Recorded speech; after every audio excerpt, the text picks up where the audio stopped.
Good questions, though, right? No, it doesn't hurt to ask. So let's get started with the urinary system today. Now, last Thursday, I did record for you a presentation on the male reproductive system. And is there anything, it was a rather short presentation. It's honestly mostly review from 105. There were a few extra physiological components to that presentation. Please do not wait until the night before the final exam to start doing the homework. I'm going to vent with you for a moment, not because you guys are at fault, I think a little bit, but I noticed something that was very disturbing to me yesterday in my 105 group. Their exam was yesterday and today.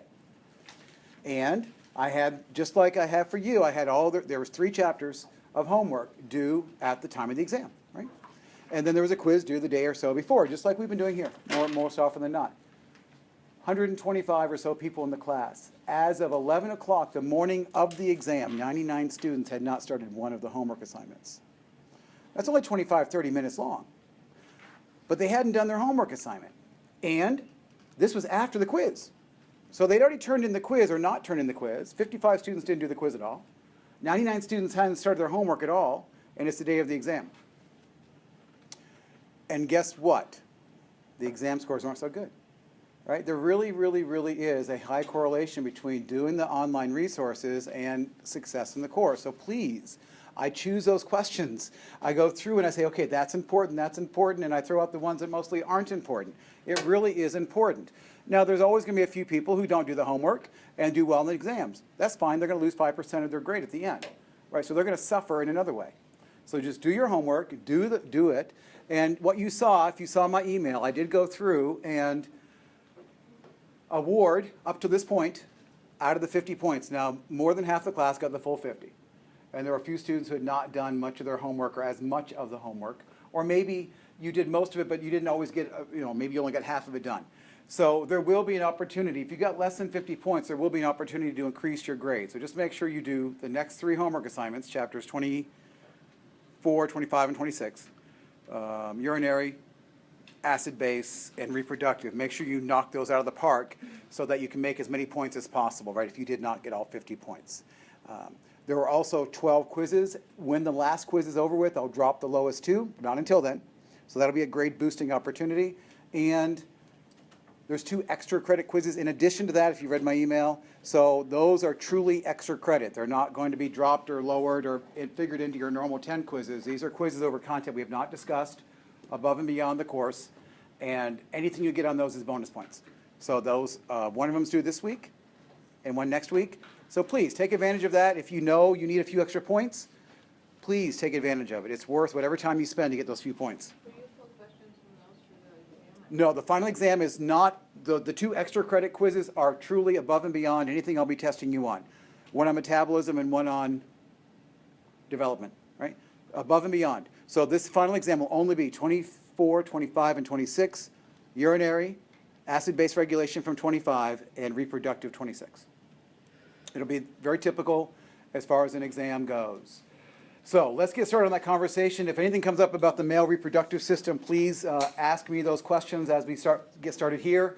Again, the urinary system, the reason this system is at the end is because probably for the first time, we're going to start seeing the integration of all of the body's systems. Not all, but many of them. If you're going to be treating a patient in a hospital, what are their primary concerns going to be? Metabolic, dealing with the kidneys, respiratory, or cardiovascular. That's going to be most of the holistic metabolic or the disease states that you're going to be treating. Yeah, you're going to have burns, and yeah, you're going to have broken bones and those kinds of things, but those things heal pretty well. But if you're dealing with most individuals, right, it's going to be cardiovascular issues, respiratory issues, and how the kidneys are involved with that. And these systems do come together in a beautiful way, and that's really what I want to focus on here. This system also comes at the end of 105, and I begin to bring some of those holistic, interrelated things together, but I think it's too much, too fast, too late in 105. So maybe all of those concepts haven't come together for you, but my hope is that they will here. The urinary system is also a system where the anatomy of the urinary system seems to drive, or at least it did in 105, some students into a little bit of tailspin. And it is important that you go back. Now in lab, you're doing that this week.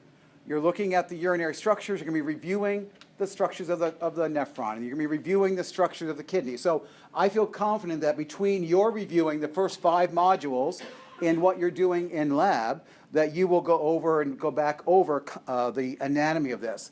And I want to pick up with 24.6, where we'll pick up with more of the physiology. I'm going to zip through, though, a couple things just so we all see it together and maybe annotate a couple things along the way. So the first 5 sections, all right, you know about the urinary tract, you know the basic gross anatomy, and let's just say this, you know that the urinary system is certainly filtering the plasma of the blood, so it's adjusting your blood volume, and by adjusting your blood volume, it's also related to your blood pressure. The kidneys are regulating your levels of sodium and of potassium and of chloride ions, and these are, and you recognize these as being important. I mean, let's face it, sodium, potassium, right, going back to muscle contraction, going back to nervous system and action potentials. So we've been talking about sodium and potassium an awful lot, and it all comes back to, in part, being regulated homeostatically by the kidneys. We're definitely stabilizing the blood pH. We'll talk about secretion today, or maybe next time. And secretion is whereby the body gets rid of extra acid by putting it directly into what will become the urine. So that's very, very important.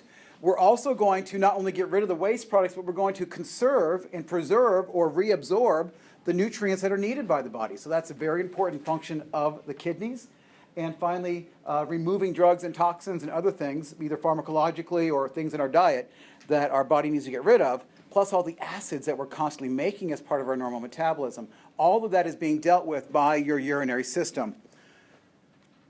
So we kind of get that idea. Review through the anatomy. This will go really, really well, I know, as you go through this in lecture and in lab, or review this and also go through this in lab. There are 2 types of nephrons. Okay, remember a nephron is the group of tubing through which the urine is filtered, and there's 2 basic types of nephrons. Let me just remind you of that. There are, remember, if you cut into the kidney, you have the cortex, the outer layer, and the inside or the deeper layers is the medullary region or the medulla, and in the medulla one finds those pyramids. Remember all this. In the microscopic structures of the cortex and in the medulla are these tubes referred to in part as the nephron. And there's 2 flavors of nephron. There are nephrons where the glomerulus is way up, very substantially up in the cortex, and a very wimpy loop of Henle. Those are going to be your cortical nephrons, and about 85% of all of your nephrons are of this type. So 85% of your nephrons are of this type, and these nephrons do different things. We may not get there today, but we will definitely be a part of this conversation. They have different reasons why they are there and what they're doing. Now, the other type of nephron, accounting for about 15% of the nephrons, is a juxtamedullary nephron. And as the name suggests, it's closer to or next to the medulla. So you'll see now that the glomerulus is down closer, still in the cortex, but down closer to the medulla. You will never find a renal corpuscle in the medulla, right? Renal corpuscles, the glomerulus with the Bowman's capsule around it, will always be up in the cortex, right? That's the only place you're going to see glomeruli are in the cortex. In the medulla, you're going to see tubes, some of them the loop of Henle, most of the loop of Henle, and lots of collecting ducts and capillaries. So the juxtamedullary nephrons, they have a much deeper, more substantial loop of Henle. We'll talk more about why those loops of Henle have to go down so much deeper into the medulla. So remember, there's parts of a nephron. We start with let's kind of talk about that here really quick. The first part is the renal corpuscle, right? What is the renal corpuscle composed of? This is a very quick anatomy review. The renal corpuscle is composed of what? The ball of capillaries, the glomerulus, surrounded by what? Bowman's capsule. And this has been cut open for us to see the glomerulus. And blood comes into that glomerulus through a small arteriole called a what? Afferent arteriole. And the blood will be filtered through the fenestrated capillaries and released out of the blood leaves the glomerulus out the what arteriole? Out the efferent, right? So we're going to go in the afferent and out the efferent. Then as filtrate is produced, it's not urine yet, but as filtrate is produced, it's going to start going through where? going to collect in the Bowman space and then start its journey through the proximal convoluted tubule. And then eventually, through here, we're doing a lot of reabsorption, and then a trip down the loop of Henle, or the nephron loop, and then back up into the distal convoluted tubule. So that should be a quick reminder of the 4 parts of the nephron and the tubing structures related to each. Now, we'll be talking about what's going on in each of those areas more as we move into this conversation.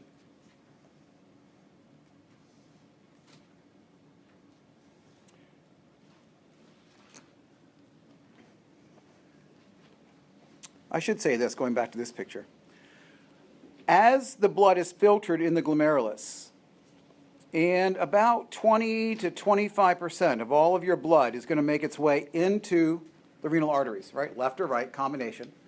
So the kidneys are getting a lot of blood. They're constantly filtering this plasma.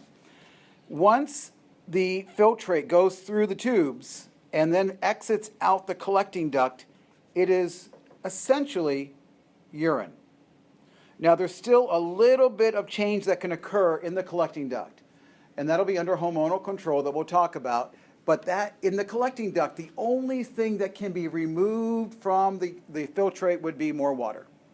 So if you're very dehydrated, there is an opportunity, and we'll talk about it, for more water to be drawn out of the collecting duct. But for the most part, when urine gets to the collecting duct, when filtrate gets to the collecting duct, it's essentially urine. As far as ion concentrations, glucose, sodium, potassium, all of those things, it's done. All that moving around and shaking around of molecules. And then once you leave out of the collecting duct, what would be right here, basically, receiving that urine? What structure is going to receive the urine coming out of the apices, the points of the pyramids? Well, not yet. We're not quite to the, she said the renal pelvis, not quite yet. The calyces, right? Remember there's a little minor calyx, and calyx means cup, but literally what this is more of like just a duct, a tube, that's going to carry that urine away from each of the pyramids, and there'll be some minor calyces, some smaller ducts, and then those minor ducts will merge with some larger major calyces, and then the major calyces would merge into the renal pelvis. And then all that urine would then trail down the ureter to the bladder. So let's just, 24.5 goes through the blood supply. And this is also one of those issues where students have trouble. So let's go through this a little bit. I know I was going to make this review, but I'm going to give you a little bit more detail than what you had in 105. So I'll go ahead and walk you through this. So we know that quite a bit of blood is coming into each kidney through the renal artery. Now, as all arteries do, they're going to split and split and split and get smaller and smaller and smaller and eventually get down to small arterioles, which typically lead into capillaries. We know that story. Well, as you walk into the kidney, if you were a little red blood cell going in a kidney, you would go in the renal artery and there'd be a split. And that split is going to be a segmental artery. Okay, so the renal artery breaks into its segments. The segmental artery is then going to further split into what's called the interlobar. What does that mean? Watch the figure. It's going in between the lobes, right? Between the pyramids. So it goes from segmental to interlobar. Between the lobes, between the pyramids. The name kind of tells you what it is. And then it goes into arcuate. Well, arcuate, look at the first 3 letters. Arc. It has sort of an arc to its, so it goes up through the interlobar, and then it goes over the top, arcuate, making an arc. So here are some of those arcuate arteries, and then those arcuate arteries are going to go into some radiate arteries, and those are hard to see here in this particular picture. And then eventually those are the arteries that go down into each and every afferent arteriole. So just know those intermediate names, know the order of them basically, and I know that through mastering there is one assignment where you're labeling those vessels as they're traveling into the kidney. Remember that we have an afferent arteriole carrying blood into every glomerulus. Within your 2 kidneys, you have about 2.5 million in a healthy young kidney. You get about 2.5 million glomeruli, which means you would have 2.5 million of these afferent arterioles. Each afferent arteriole bringing blood to one and only one glomerulus. And what we're not showing here is where does the blood go after the glomerulus, folks? It comes out of the glomerulus and goes out what structure? We just said it a moment ago. Efferent arterial. And why is this different than anything we've talked about up until this point, at least this semester? Up until now, when something went through a capillary, it always came out a venule, didn't it? Capillary in, or arterial into a capillary and then out through a, quote, venule. And in the kidney, we have two capillary beds in order. The first capillary bed is the glomerulus. This is where what happens? What happens in the glomerulus? What process? Filtration, right? This is where we're filtering stuff out, because why are those capillaries special? What's the word we use to describe the capillaries of the glomerulus? They're fenestrated, right? They have little windows, little spaces in them. And it's through those fenestrations that small molecules are able to filter out. And then it comes out, the glomerulus, in an efferent arteriole. So if blood's going in an artery and coming out an artery, what did not happen in the glomerulus? Gas exchange, absolutely. I'm got a little louder, right? Gas exchange, absolutely. Red in, red out. And now once we leave the glomerulus through the efferent arteriole, then where are we going, folks? Then we're going to go to a second set of capillaries. And it's in that second set of capillaries where gas exchange will occur. So this is more of a traditional continuous capillary bed. And there's two choices here. If this is a cortical nephron, way up in the cortex, it is going to have a very large peritubular capillary bed around it. So as the name suggests, these capillaries are around the tubes. So the peritubular capillaries, that's if it's a cortical nephron. Okay? Or, okay, so what we see here, here are some of those peritubular capillaries wrapped around some of the tubes. So all these, right, peritubular capillaries. And if you look, right at the very last second, you see gas exchange occurring because it's going from red to blue. It's going to leave out some small venules.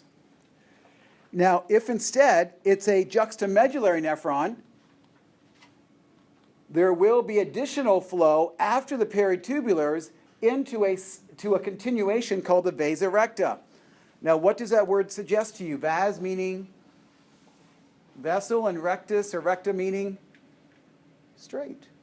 So these are vessels that are straight, and they go straight down along that long loop of Henle that dips very deep down into the medulla in these juxtamedullary nephrons. And we're going to see the difference. What's going on? What's different between the vasa recta and what's different in the peritubular capillary? So be watching for that, be listening for those differences. So that is what is shown here. Okay, now it's hard to say that this is a, what you see here is you still see, put it this way, you still see peritubular capillaries, right? There's still capillaries wrapped around the proximal and distal convoluted tubules, but in addition, continuing with this, now you see those long, straight vessels that go down along the loop of Henle. Okay, and that's the vasa recta. And then again, it's gas exchange is happening, and you see it leaving out a blue venule. Okay? And then what happens? Then now we're back into veins. So the capillaries are going to drain into the cortical radiate veins. I kind of wish they called them venules, right? But they're just called veins here. And then into the arcuate veins, back over the top.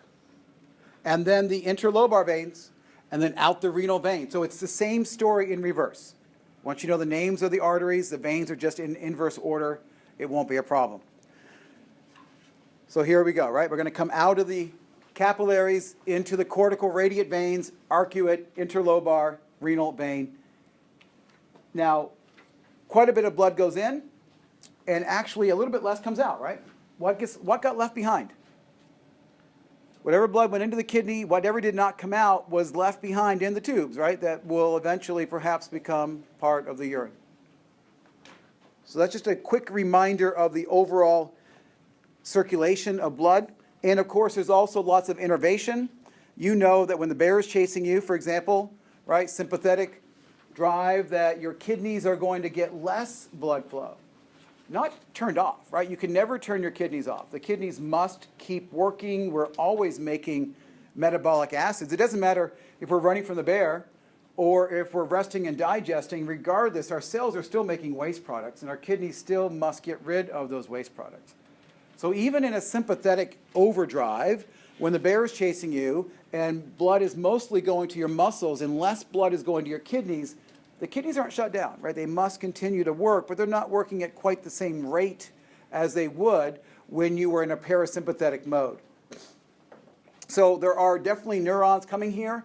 These neurons are part of the sympathetic and parasympathetic, the autonomic nervous system. Okay, so that's the anatomy review.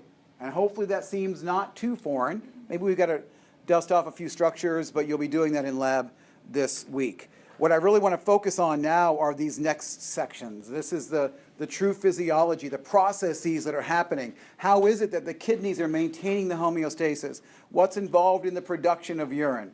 And what are the steps that are involved with this process? And eventually, too, how is it that the kidneys are helping to regulate your blood pressure and your other ions? So we'll take a look at all these fun things. Questions, anything at all on anatomy, either the structures of the nephron, the tubes, or the blood flow in and out of the kidney? That all seem pretty reasonably review. Starting with 24/6, renal physiology.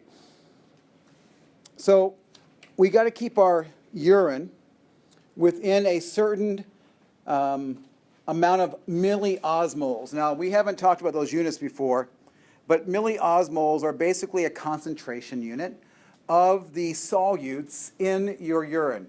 In lab this week, you'll all be giving a urine sample. You'll all be analyzing your urine, looking at the amount of solutes in your urine.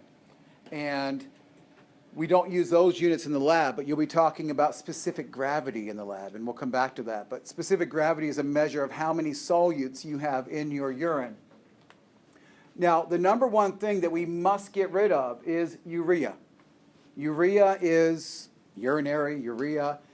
a major metabolic waste product, and is one of those molecules that we must get rid of. It's a product of our amino acid breakdown.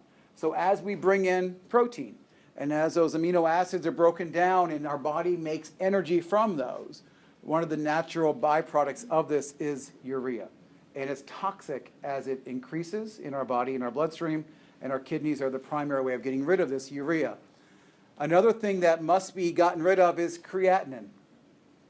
Now, this is a byproduct of creatine phosphate, and I mentioned CP way back in Muscle World. We talked about some of the molecules that are used by your muscles for energy, and one of them is creatine phosphate.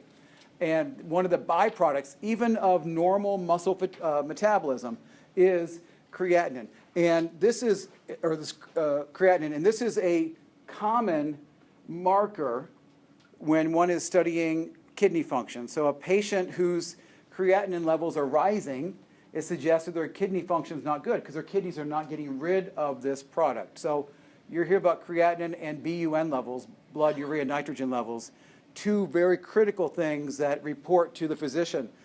Are the kidneys working well?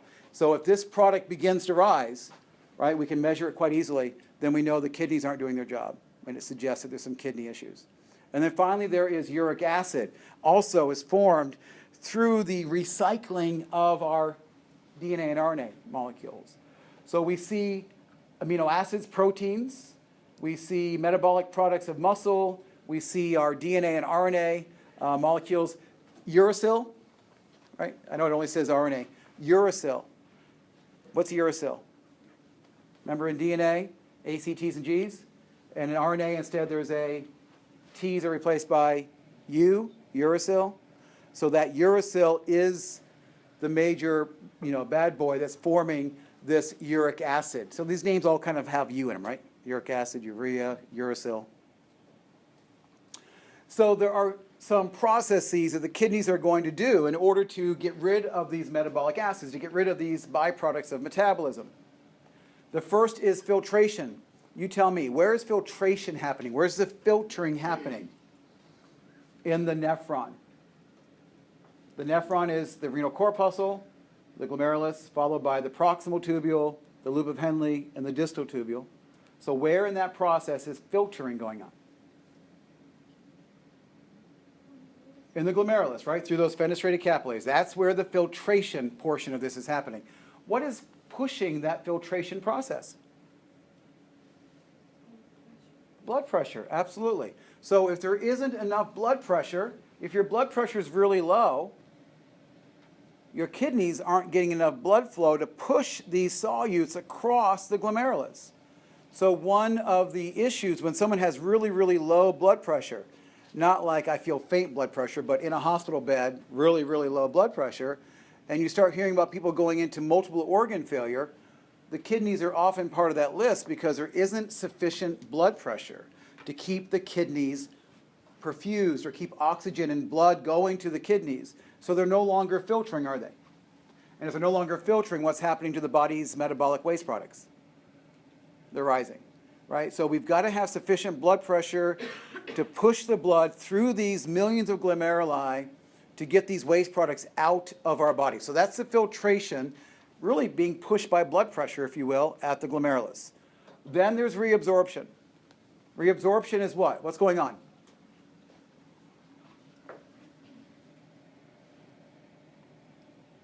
How much fluid is being filtered? Anybody have an idea?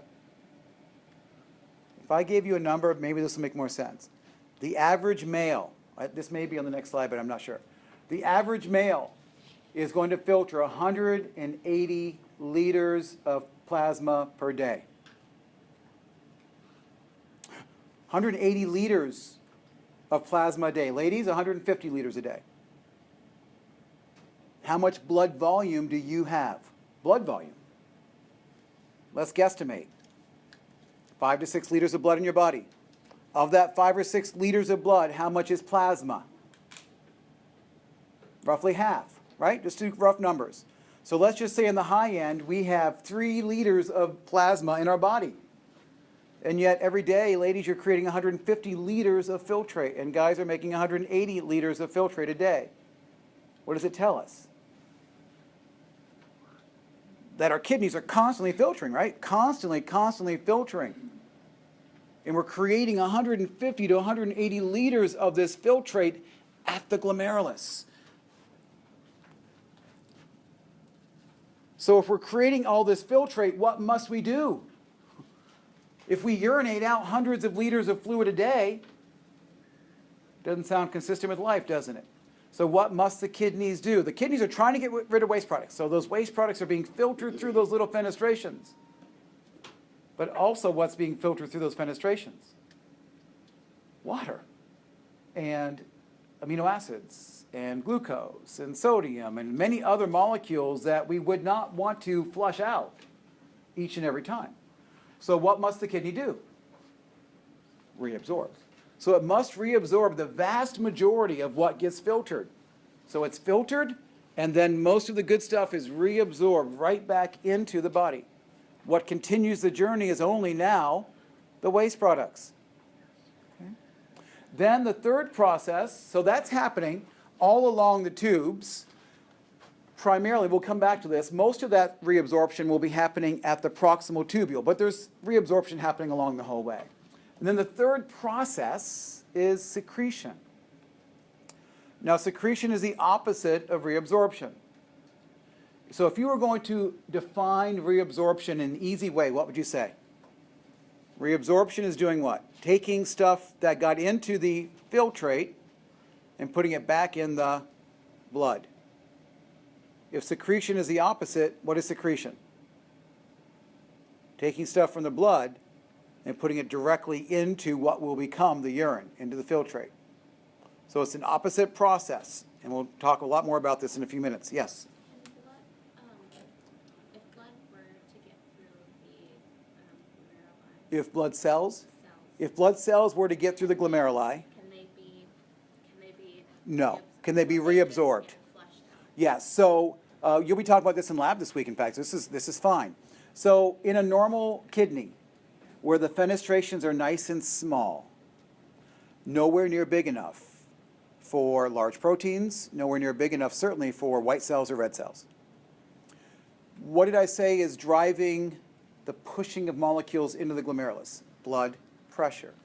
If after 20, 30, 40 years of hypertension, those little fenestrations are over time getting blown open, slowly, very, very slowly, so that those fenestrated capillaries start resembling discontinuous or sinusoidal capillaries with those big spaces, big enough for red cells and white cells and proteins to appear in the urine.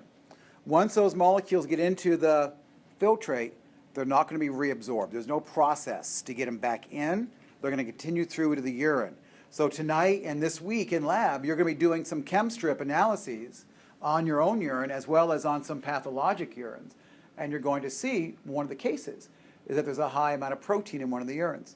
What would that suggest? Or high red cells in the urine would suggest that there's big old holes in the nephron or big in the glomerulus. I guess that kind of confuses me. Like if a kidney is damaged and it tends to leave protein, when they say that it's scarred, wouldn't that make sense that it would constrict those holes instead of dilate them? Yeah, so if you have acute damage to the kidney, it oftentimes you will see blood and you will see protein in the urine. But that's going to be for a short while until the kidney, quote, repairs itself. You may lose some nephrons, but the kidney will be fine overall. Here's another way of thinking about it. People like with malignant hypertension, which is a fancy way of saying hypertension that's causing trouble, right? You'll hear about benign hypertension and malignant hypertension. Benign hypertension is just like a benign tumor, one that's not going to kill you, right? You may have some benign hypertension, your doctor's checking you, you may be on some medications. Life is still good though, it hasn't caused any real significant problems in your body. Malignant hypertension would be when that blood pressure has been so high for so long that it's starting to cause issues in your body. It's like a malignant cancer, right? It's spreading to other areas of the body, causing damage. You would not be aware of a kidney damage until you're down to about 20, I've heard between 10 and 20% of your nephrons. So before you're going to start seeing physiological damage to before you're going to start seeing odd things in your physiology, you've already lost 80 to 90% of your kidney function. We know people can live on one kidney, right? So you only need half of your kidneys, right? You only need half your nephrons to live just fine. And it's not until you're down to between 10 and 20% of all available of the nephrons that you reach that threshold under which you start having issues with your kidneys. So by the time somebody goes to a nephrologist and they've got kidney issues, they've already lost 80 to 90% of their functional nephrons. Now the job of the doctor is simply to hold on to what we've got. Get that blood pressure under control, change the diet, do whatever is necessary to save what is left of the kidney function. So maybe that helps think through some of that. But we'll definitely be talking more about the physiology. Okay. So we've got filtration at the glomerulus, reabsorption throughout the tubules, mostly in the proximal tubule, secretion, the opposite of reabsorption, mostly in the distal tubule. Mostly in the distal tubule. Now, I would argue that there's a fourth function. It's really not in the formation of urine, so this is not incorrect, but the fourth thing that the urinary system is going to do is excretion, right, which is the removal of that urine from your bladder through the urethra. So it's not involved with, quote, urine production, but it is the fourth step of the urinary system. So once we've made the urine through filtration, reabsorption, and secretion, then one would have that urine excreted from your body to get rid of it. So I've already said, I think, what's in these nice pictures to help you with this. So blood, right? Blood's coming in. There's a certain amount of blood pressure that's pushing the blood into the glomerulus. And it's through those little fenestrations that small molecules, we'll just call them solutes, are going to collect. And where are those solutes going to collect in the nephron? Where is this? It could be called the Bowman space or the Bowman space, right? And that's the space in between the capillaries once things have been pushed out and inside the confines of the Bowman's capsule. So reabsorption is what? Look at the arrow. Reabsorption is taking stuff now from the filtrate. This would be, for example, in the proximal convoluted tubule. And look at the direction. We're going back out into the peritubular fluid, back out around those peritubular capillaries. What kind of cells are these? They're kind of cuboidal, aren't they? What kind of cells are lining the proximal tubule? Simple cuboidal, right? So we see that one layer of cells. We see, a couple of them here. And molecules are moving back. Now, I also want you to notice something. I'll clear this off. I want you to notice these molecules are coming back through the cell, suggesting that the molecules that are being reabsorbed are being done so very selectively. If molecules were just kind of squeezing through between the cells, you might think that'd be a less of a selective process. But the reabsorption is oftentimes quite selective. The body is, quote, choosing what it's going to reabsorb and what it is not going to reabsorb. And there would be different sorts of receptors and different sorts of transport proteins at the surface.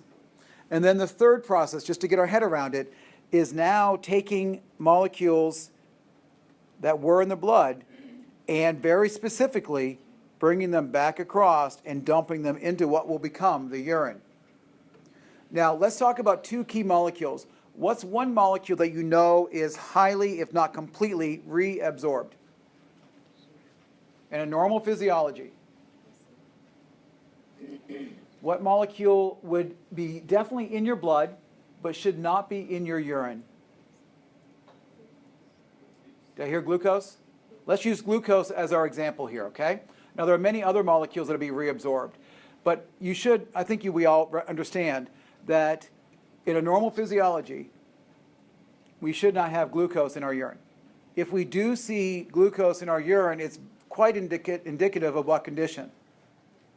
Diabetes. And the reason it's in the kidney is that there's so much glucose in the blood that the kidneys can't reabsorb all of it, and some of it, quote, spills over and continue its journey down into the urine.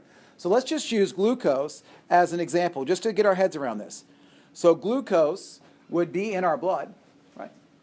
But it would not show up in our urine. Why? Because the glucose would be essentially completely reabsorbed. In a normal person, reabsorbed. What molecule, let's go to secretion.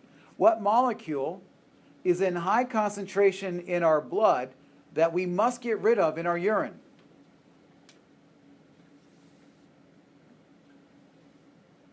What's the pH of our blood? We know this one, 7.4, plus or minus very little, or else we're dead. What's the pH of our urine? There's not a set number. It fluctuates, but it's almost always quite acidic. What does that tell us? In order to maintain our blood pH, we must get rid of fluctuating acid levels, and we do that in part through the process of secretion. So when there's too much acid in our blood, what can we do? Secrete it. H+. Remember H+, hydrogen ions are the power of hydrogen. More H+, the more acidic something is. So we can absolutely take hydrogen ions and by secretion selectively push those molecules from the blood directly into what will become the urine. So I want you thinking about H+ as the ideal molecule for secretion, just as we get our heads around this, and think of glucose as being the ideal molecule for reabsorption. Is that settling in okay? Now here, we can also add to our list by looking at this table. Look at the numbers. Your blood plasma levels of sodium are rather tightly regulated. So what we're learning here is that while your blood homeostasis, your blood pH has to stay rather constant, your blood sodium levels need to stay rather constant, the range released through the kidneys is quite variable. So we're already seeing now that the kidneys are going to be getting rid of anything extra, or sometimes even retaining molecules so that our blood plasma levels can stay rather constant. So as you see, sodium, normally in our blood, in this 135 to 145 range, and in our urine, it can be lower or higher. It'd be lower when the body was trying to keep the sodium in the body. It would be higher when the body was trying to get rid of sodium in order to keep it within that nice, tight range of normal. Potassium. Look what's going on with potassium. What process is driving potassium to be more in the urine than ever is in the plasma? Reabsorption or secretion? Secretion. What are we seeing? There's a whole lot more of it in your urine than there is in your blood, right? Telling us that what? Somehow the body is pushing the extra potassium out into your urine, isn't it? Getting rid of it. So potassium would be another molecule, if you wanted to, wouldn't be a bad idea. Back here, in addition to H+, put also potassium. Okay, back on this one. So H+ and potassium are both highly secreted molecules. And we can see that by looking at this table, can't we? And then let's take a look at glucose. Again, 70 to 110 in the blood, plasma, minuscule in the urine, saying that glucose is mostly what? Reabsorbed, right? Very little of it shows up in normal urine. And look at lipids. What do we see here? The fats in our body are also largely what? Reabsorbed, right? We're going to keep those fats in our body. Very few of them are slipping out through the urine. And look at protein. Proteins are really should be zero or very trace amounts in your urine, suggesting again that most proteins, even if they're small enough to get through the glomeruli, are going to be what? Reabsorbed. Does this conversation make sense based upon what I've said in these numbers? So if I were to say a molecule is in higher concentration in the urine than is found in the blood, you would know that that molecule certainly is secreted. And if a molecule rarely shows up in the urine but is in high concentrations or moderate concentrations in the plasma, then that molecule must be largely reabsorbed. Or what? I'm going to make you think even harder. What you don't see on here is like white blood cells, right? Are white blood cells in high numbers in our blood? Yes. Are they show up in our urine? No. Why don't they show up in our urine? Not because they're reabsorbed, but because they never got filtered in the first place, right? So if something's not showing up in the urine, it means one of two things. Either it was 100% reabsorbed, or it was too big to get through the little fenestrations and was never let through into the filtrate in the first place. And then look at the bottom. These are those nitrogenous waste products that the kidneys are specifically trying to get rid of. So what do we see? Although they're low, right? They're all low in the blood. They're all high in the urine, telling us that they are largely what? Secreted. Does the logic make sense? There are white cells in the urine, then it was suggested. If there's white blood cells in the urine, you probably either have significant kidney damage or an infection along the urinary tract. So you could have, and if you had white blood cells along the urinary tract, you probably also would have some bacteria in your urine, right? Suggesting, and some nitrites, and you'll be talking about that in lab tonight. You might have some nitrites, all suggesting that you've got an active infection, right? I had some students this afternoon, we definitely had lots of bacteria in the urine when we looked at it.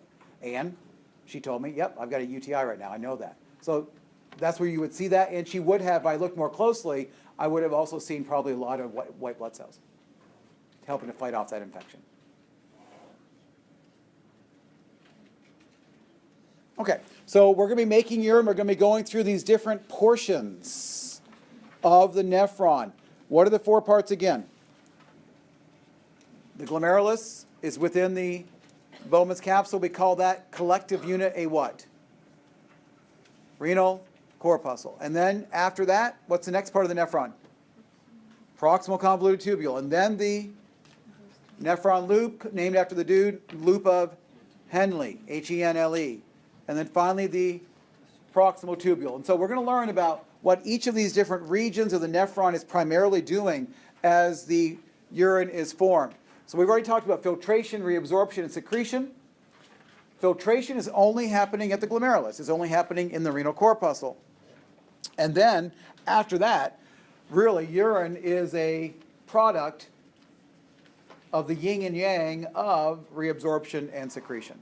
So what are we taking away and what are we adding to the filtrate to finally make the urine? And there will be an interaction. We're going to see that there's definitely going to be a connection between the solute concentrations and the final volumes of the urine. So let's take a look at this. The arrows here. Look at the arrows. I know you don't have color. So the first arrow, right here, it's a green. It's not even that obviously green. That is filtration. Do you agree that's only happening as plasma, right? This is plasma. As plasma is pushed through the glomerulus. Then we see water reabsorption. There is a huge amount of water reabsorption happening as soon as you get into the proximal convoluted tubule. Like I was saying earlier, guys are making about 180 liters of filtrate a day, ladies about 150. We've got to get that water back. So there's a huge amount of reabsorption of water. So the proximal convoluted tubules. Now I need you to be thinking about something else as I start this conversation. Where's this water going? It's being reabsorbed. But where's it going? All I see is an outward arrow. It's going back to the cells. What's wrapped around the proximal tubule that's not shown in this cartoon? Peritubular capillaries. Okay? So what we're not seeing in this simplified picture is that wrapped around, I mean, if I could do it, if I could wrap around, there'd be wrapped around, here would be, right, a whole network of peritubular capillaries. And it's into those capillaries. We know water exchange happens at capillaries and nutrient exchange happens at capillaries. And so it's going to be back into those peritubular capillaries that the water will be reabsorbed. Now what else is going to be reabsorbed into those capillaries? Solute reabsorption. Look, I'm going to clean this off. There's also a big arrow right here for solute reabsorption. Things like glucose. Things like sodium. Not all, but most of your sodium will be reabsorbed. Glucose. Small amino acids are small, aren't they? Right? Small amino acids are small enough to get through sometimes the fenestrations. So small molecules will be reabsorbed. Think glucose. Now, look what's going on right here. What's this arrow telling us? It's not leaving the tube, it's actually being put into the tube. So that little arrow going into the tube would suggest what process? Secretion. Right? So if you see things going into the tube, that's secretion. So there's a little bit of secretion going on in the proximal tubule. Then we continue. As you're going down the nephron loop, there's water reabsorption happening. Now I want you to think about this. We are in, I'm going to draw a line right here. We're now down in the medulla. So that line, everything above it would be the cortex, everything below it is the medullary region, it's in the pyramid. So what's happening as filtrate goes down the loop of Henle? What process do we see happening? What's that blue arrow out telling us? That water is being reabsorbed, aka water is being taken out of the filtrate. What's happening to the filtrate as it travels down the loop?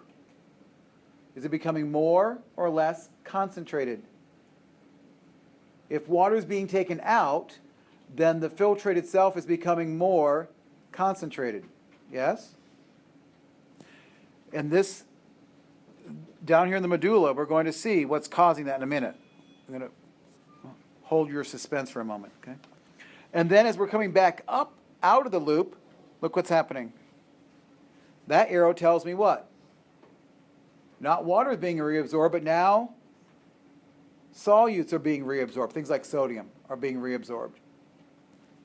And then up in the distal convoluted tubule, I definitely see some secretion happening up here.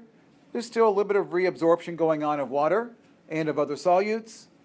And then, under hormonal control, right, I can definitely be reabsorbing more water even along the collecting duct. So if you're dehydrated, your body's going to say, hey, let's not have any urine leaving if we can help it, and we're going to definitely reabsorb as much water as possible.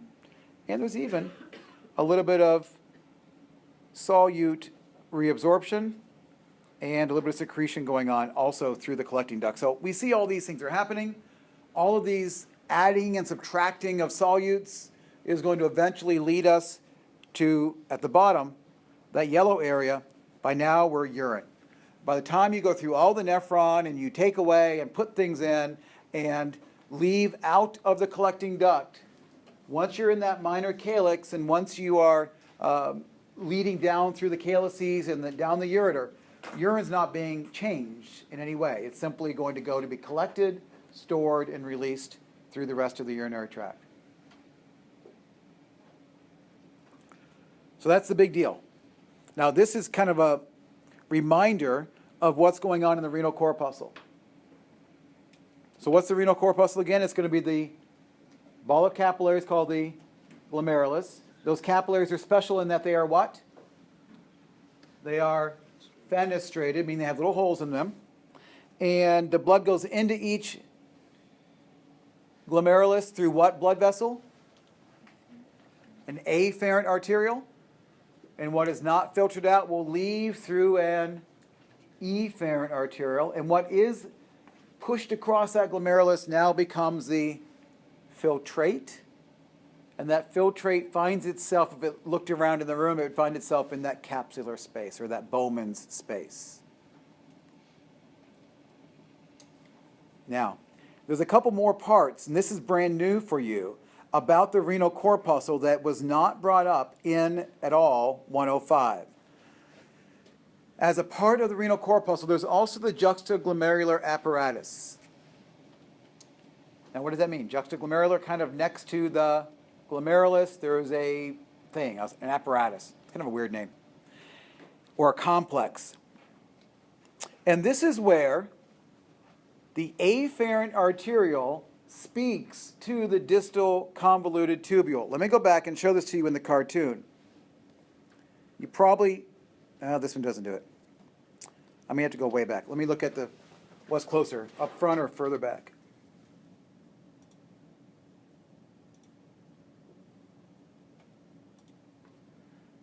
Okay, so the next one's going to come up to it. Let me go to that slide. I'll come back to the words. You probably never noticed it, but in any true model of the nephron, the proximal convoluted tubule goes off, right? So looking at this picture, do you agree? Here's your glomerulus, and here's the beginning of the proximal convoluted tubule. And the proximal convoluted tubule will go off and do its little loop-de-loops, and then go down, I'm going to draw over this, go down the loop of Henle, come back up the loop of Henle, and then, what you've never noticed probably, is that right about here, the distal convoluted tubule always comes back and goes right next to the afferent arteriole. Always, always, always. In fact, that distal convoluted tubule is always going to come up between the afferent arteriole, we change colors, between the afferent arteriole, I'll make it thicker even,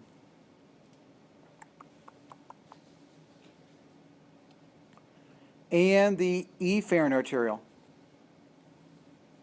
Okay, so there's the afferent going in, the efferent arteriole coming out, and there's the distal convoluted tubule coming right up in between those two arterioles. This is a very important anatomical checkpoint. And what this point is going to basically say, and I want you to think about this, if there's too much fluid, we'll come back to how this works, but this is how the kidney kind of regulates each and every nephron on its own. If there's too much fluid in the distal convoluted tubule, what might it be saying to the afferent arteriole as they pass by? If there's too much fluid in the distal convoluted tubule, what message might it send to the afferent arteriole? I've got enough. So what would it tell the afferent arteriole to do? Constrict.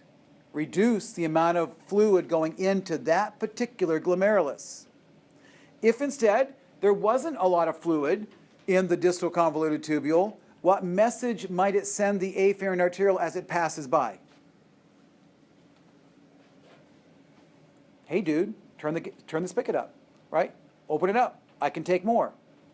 Okay, so this crosstalk is very, very important. So the distal convoluted tubule, to say it again, will always come up and talk to the afferent arteriole. It's going to come right in at that cross point.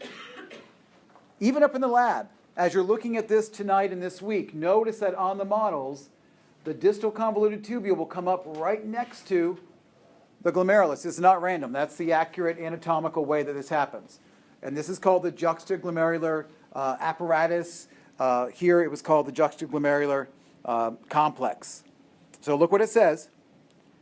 It's going to be where the afferent arteriole speaks to and comes in contact with the distal convoluted tubule.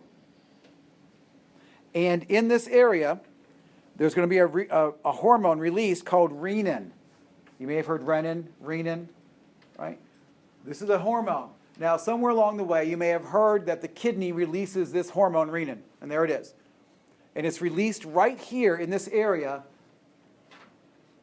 and it's secreted when the glomerular blood pressure falls. So I want you to think about this. I told you earlier that if there isn't enough blood pressure, the kidneys, what? Shut down. So you better believe that the kidneys are going to self-preserve themselves. And if the blood pressure is beginning to drop, it's sensed here, and the kidney is going to start putting out this hormone called renin. And what's that renin going to tell the body to do? Increase the blood pressure. Okay, so we'll be talking about this renin connection and blood pressure. Also, right in this area are mesangial cells. Break that down for me, please. What does mes mean? Mesothelium, middle. And angio.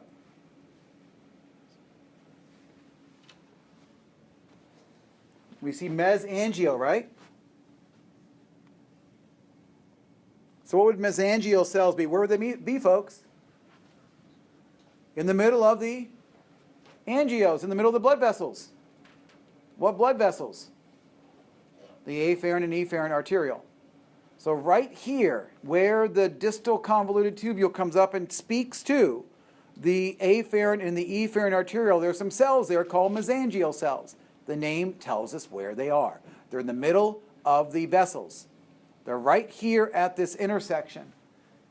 Right? It tells you they're lying right between or right adjacent to the glomerular capillaries. And they are going to help control the diameter of the afferent arteriole. So, when the blood pressure is low in the distal convoluted tubule, those mesangial cells, right, are going to sense that low pressure, and they're going to help open up. Or what did I say?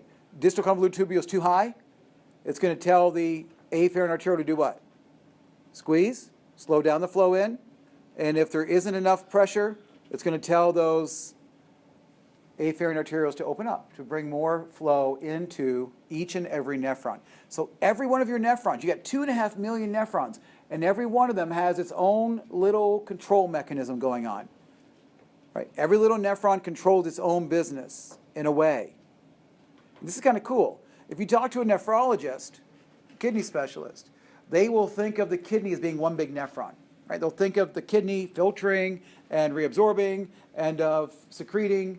And that's true. In a basic, in an overall body function, the kidney is like one big nephron. It's doing, these 2.5 million nephrons are working in concert to make urine. But at the microscopic level, the body is controlling the flow in through each and every one of these little nephrons. Pretty cool story. So let's look at this again.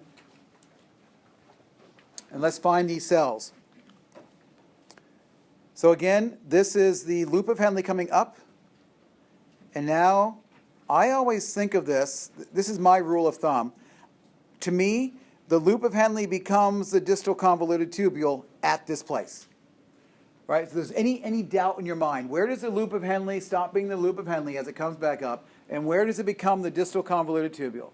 In my mind, I draw that line, that border, here at the juxtaglomerular apparatus, or at this complex.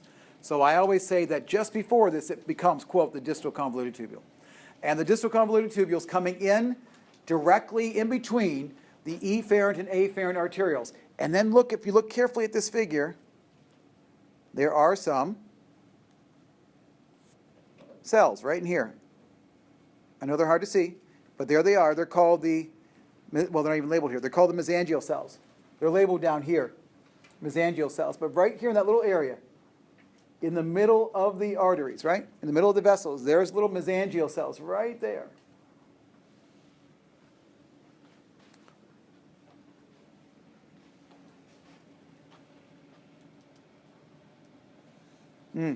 If you saw something asking anatomically, what is the visceral layer of the glomerulus, or what is the parietal layer of the glomerulus? The visceral layer would be what? Laying on top of the glomerulus itself, and the parietal layer would be what?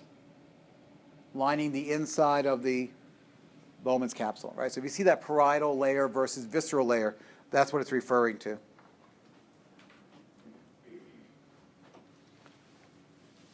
Now, what else is helping these cells out? So there it is, parietal and visceral. What else is helping the glomerular cells out? We already know that these are capillaries. We know that these capillaries have small holes in them called fenestrations. You already know that capillaries are kind of weak, that they usually are only under very low blood pressure. Yet here I am telling you that these particular capillaries need pretty high pressure in order to keep sufficient filtration going on. So what else comes along to support these glomerular capillary cells? We know this story from 105, I hope. What else do we find wrapped around these glomeruli? Podocytes. And podocytes are cells with what? Pods with what? We go to the podiatrist for foot stuff, right? So these are cells with foot-like extensions, and these foot-like projections are going to wrap around the glomerular capillaries and give them another layer of support. And as they're wrapping around, these little feet, these little pedicels, are going to wrap around, and also there's going to be some little gaps between these pedicels that form some filtration slits. So that means that a molecule that's going to leave the plasma and go into the capsular space must be small enough to reach through not only the little fenestrations, but also to slither through, what's the word I'm looking for? Slither, right? Not sliver. Slither through. They've got to be able to wiggle through. There's another better word. More better. We'll wiggle through both the fenestration and the filtration slit. And I'll show you that double layer, if you will. So really there's a double layer that molecules must pass through to get through. So this is a beautiful picture, color enhanced, electron micrograph. And here you're seeing, and these have been pushed off, this should be the podocyte, right? And there's your podocyte, big cell, and it has these foot-like extensions called the pedicels that are wrapping around and are creating these really cool filtration slits. So when a molecule is going to filter across from the blood into the capsular space, it's really filtering through three things. This is similar to the respiratory membrane. If I say respiratory membrane, what comes to your mind? Remember, oxygen and CO2 moved across the respiratory membrane from the alveolus into the bloodstream. So what was that respiratory membrane? It was the simple squamous of the alveolus, plus a little basement membrane, plus the capillary endothelium, right? And we call that collectively the respiratory membrane. Here, the filtration membrane is actually a couple layers. So you have the actual fenestrated capillaries with those pores in them, and then there's a layer called the dense layer. Now what the dense layer is really just basement membrane. Remember basement membrane, we always said that epithelial cells sit on basement membrane, and then below it are connective tissues. So you've heard of this basement membrane. It's basically what glues the tissues together. And it's a very specialized basement membrane through which things can move. And then there are also the filtration slits of the podocyte. So you've got kind of three things, sort of like the respiratory membrane. You've got these molecules. The difference here is that these have holes, and molecules need to be small enough to get through these holes. Now, in addition to the size, there's also some charge going on here. So when I show you this picture, if you were in the blood, right, you're in the glomerulus, if you're a big molecule this big, you're not going to be able to get through those holes, are you? So if you're a blood cell or a big protein or some other big molecule, you would not be able to squeeze that big old body through those little holes, okay? But if it's a small enough molecule, it's going to have to be able to go through, number one, the leaky capillaries of the glomerulus, so there's a hole, the fenestration. The gray layer is that basement membrane, that dense layer. And then these little bumps here, those represent the podocytes, the filtration slits caused by the pedicels of the podocytes. So a molecule must be small enough to go through all of this to get into the capsular space. One more thing, though, is that this basement membrane, in addition to being sort of permeable, is also highly negatively charged. Okay, that isn't mentioned in this particular picture. So that means that filtration is both a feature of or a factor of size, but also of charge. If you were a negatively charged molecule, what would happen to you? Even if you were small enough to get through the holes, a negatively charged molecule, because the basement membrane is negatively charged, would be what? Negatives and negatives make repelling, right? So if you were a small negative molecule, you would likely be repelled, and you would not go through the slit, even though you were small enough. If you were a positively charged molecule, you would sort of be sucked in toward it. So there's both a filtration size and a charge feature to this filtration process. So what's going to get out easier, sodium or chloride? Sodium, right? It's positively charged. It's going to be kind of sucked out. It's nice and small, and it's positively charged. A chloride ion is small, but won't be leaving quite as often because of that negative force field that's going to meet it. So there's going to be some repulsion of some negative molecules. Most of the proteins in your body are negatively charged. So even if the protein is small, because most proteins are negatively charged, they wouldn't make it through into the urine. Okay, so albumin, even though it's small, is negatively charged overall. So albumin does not show up in the urine as much as you would expect it to, right, based upon size. Does that make sense? We got some charge and some size deals. Now, what's going to contribute to the filtration? We've already said this. What is it that's causing the rate of filtering? Blood pressure, right? So there's a certain amount of pressure that's pushing the blood into the renal artery through those segmental and those different branches and eventually down into the glomerulus. We're going to call this the glomerular hydrostatic pressure.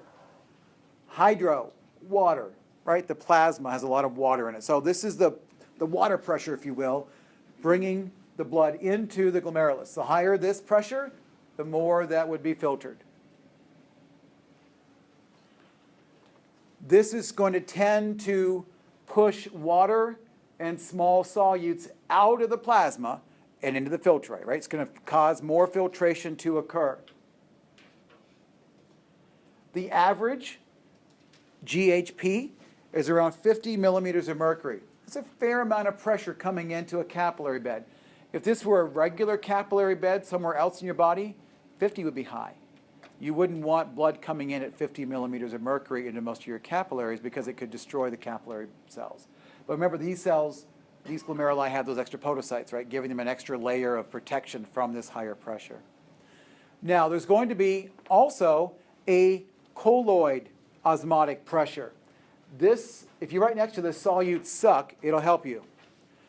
Colloid pressure refers to the proteins and to the solutes that are in this place. So capsular colloid osmotic pressure. Now usually this is 0 because there's usually very few proteins that enter into the capsular space. I just told you a moment ago, usually proteins are too big, and even if they're small enough, they're usually negatively charged.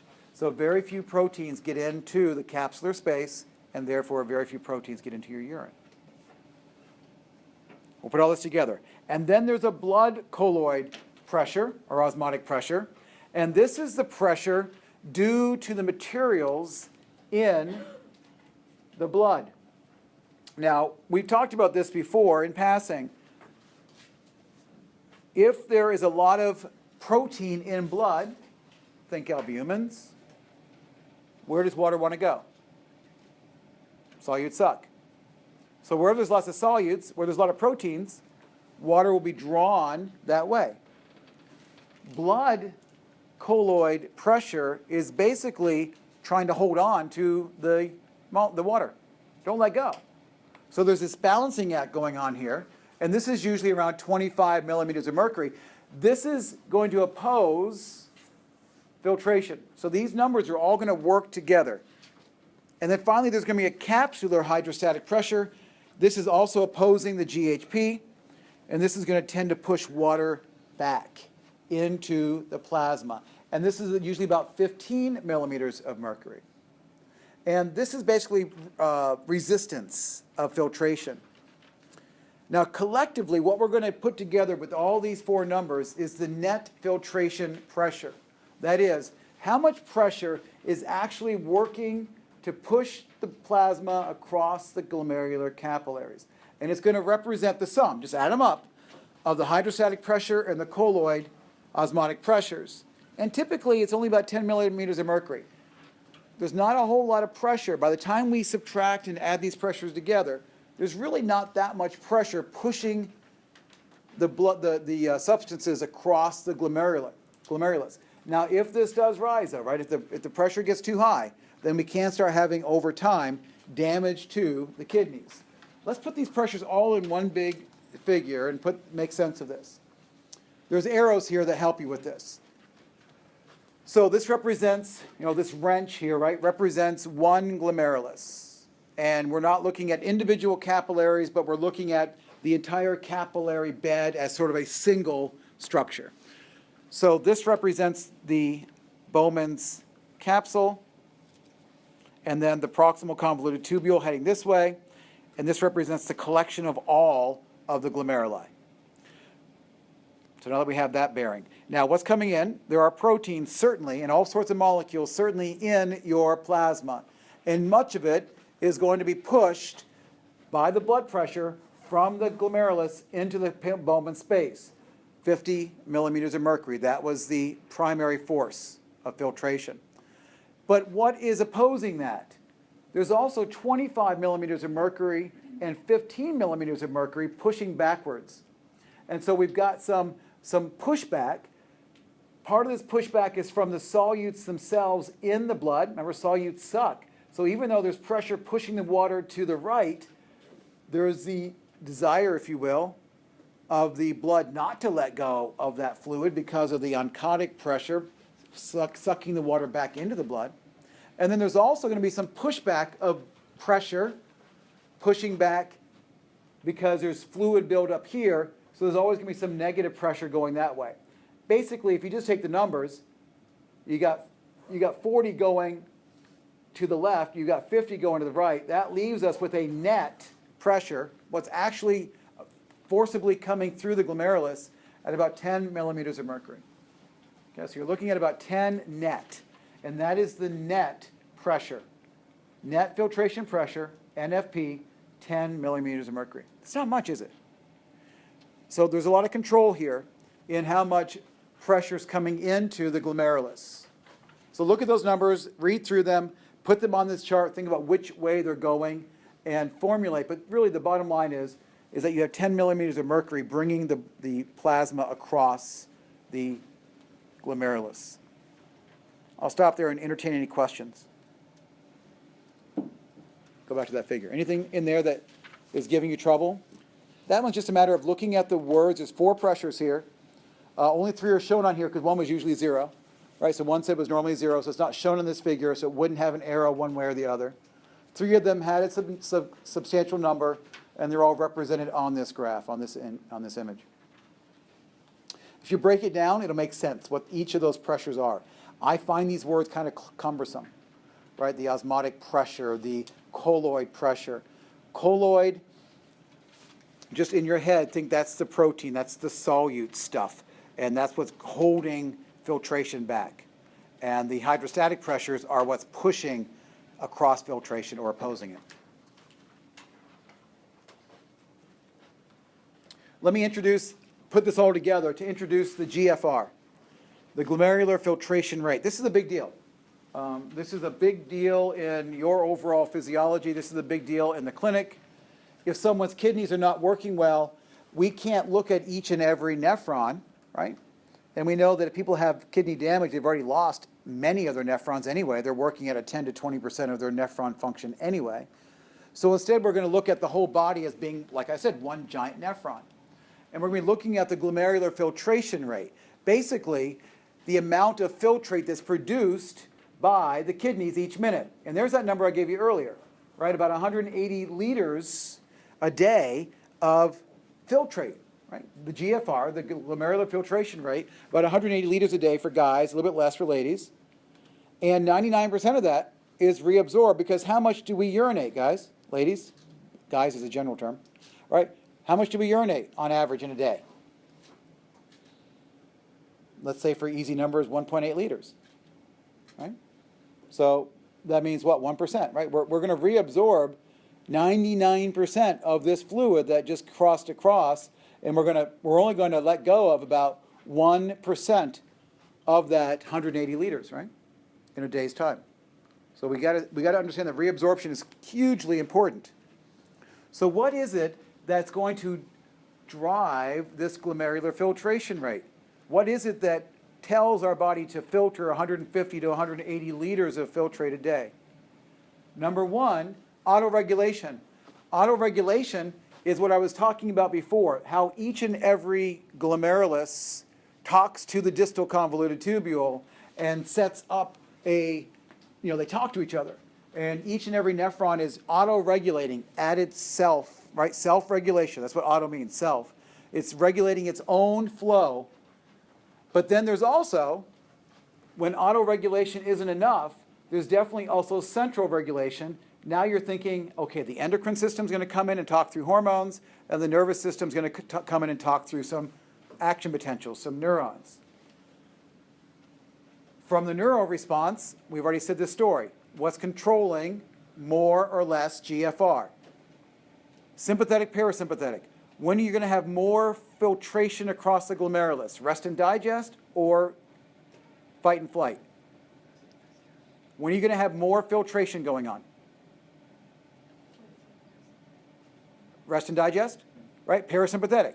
So when you're around the campfire and all is good, you've had a nice meal, you're digesting, more blood flow is going to your urinary system, you're definitely going to have a higher GFR during rest and digest. When you're running from the bear, more blood is being shunted away from your kidneys toward your muscles. Your kidneys aren't shutting down completely, but there's less blood going to them, isn't there? So the GFR would go down. So this nervous system is sympathetic, parasympathetic regulation. Endocrine, I mentioned what hormone already? Renin, right? So the kidneys are going to also have renin coming into the story, and that's going to be controlling the kidneys. And I haven't already talked about, well, we did talk about it previously, ADH. ADH, antidiuretic hormone, will also be included in this conversation as we think about hormones released systemically that are going to increase or decrease or modulate urine production. So let's take a look at this figure. We'll get through this section. So normal glomerular rate on the left. That would be your right? So we've got normal homeostasis. We're holding on to our normal glomerular rate. If for some reason there's a disturbance to the homeostasis, let's say there's a decreased GFR. For some reason there's less filtration coming. What's going to happen? What would you do if you were the kidneys and you weren't getting enough GFR, you weren't getting enough filtration at the kidneys because they get really pissed off and they're not getting enough filtering going on. What would you do to fix the problem? What would you do? What if we dilated the afferent arterioles? What would that do? Bring more blood into the glomerulus, right? That'd be a good thing.